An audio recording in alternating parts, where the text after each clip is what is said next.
So in today's video, we're going to be talking about 3 timeless aspects, no matter whether it's 2017 or 2030, that you need to be using in your business if you want to scale, right? Like if you think about any single business right now, you can't scale without these 3 aspects, right? And with these 3 aspects, I'm going to tell you how you're possibly failing in it right now, and I'm also going to give you the solutions to have the best 2024, right? So let's get right into it. One of the first most important ones is poor time management, right?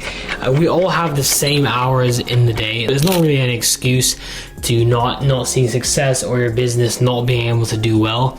It's down to you at the end of the day, right? And if you're not focused, that's your fault, right? I've seen a very good quote that 4 hours of deep focus is way better than 12 hours of non-focused work, right? And that's absolutely true.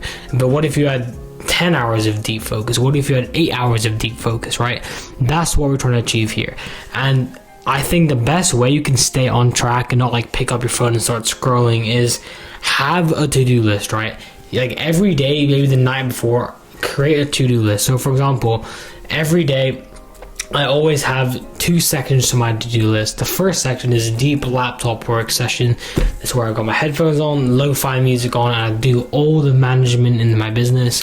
I do whatever needs to be done on my, my laptop. I consult with all my editors, see if everything is running smooth and if anything needs to be fixed, things like that, right?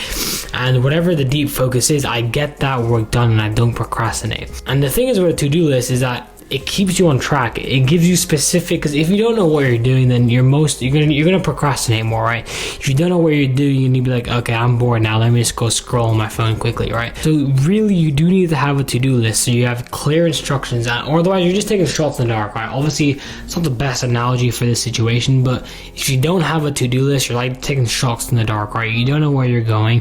You're just going on your laptop and seeing whatever needs to be done. No.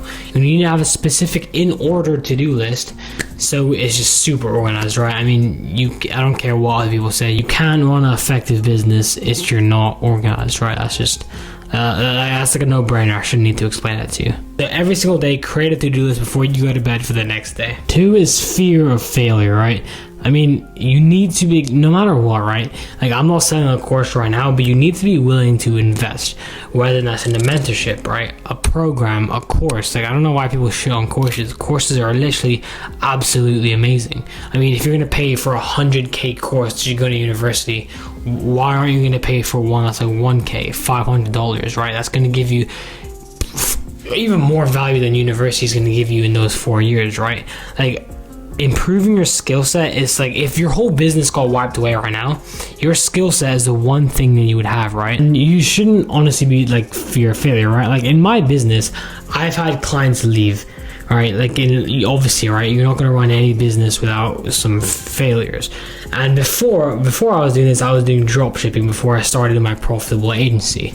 And back then I thought failing drop shipping was bad, but if you stretch out the time horizon on a long enough time frame, you'll see that me failing drop shipping is the reason why I started this agency. And thank God I started this agency, right? So me failing drop shipping was good.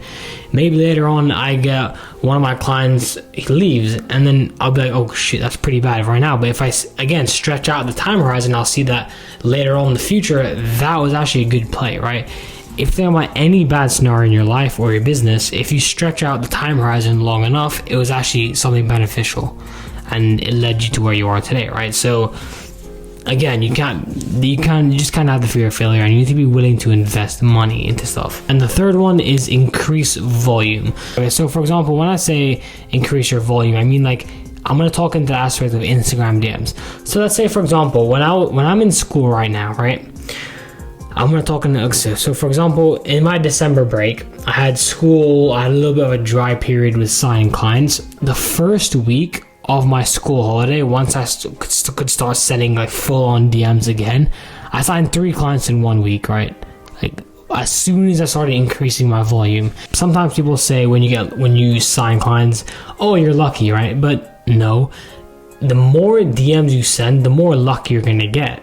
I mean, the more hard work you do, the higher chance of luck you're gonna get. But I don't really believe in luck, but the same thing, right? But I don't really believe in luck, but at the same time, if you want your luck to increase, you need to increase your volume. And if we're talking about Instagram DMs here, or cold outreach, or whatever outreach you're using for your agency right now or your business, I'm talking specifically for agencies right now.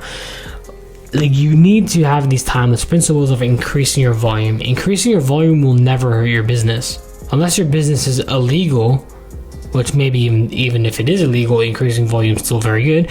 But that's not the point, right? Increasing your volume is never ever gonna hurt. So for example, if you're starting out your agency right now and you don't have too many clients, which and you don't have too many clients, the thing you should be doing literally right now is spending most of your day on DMs, spending most of your day in cold outreach.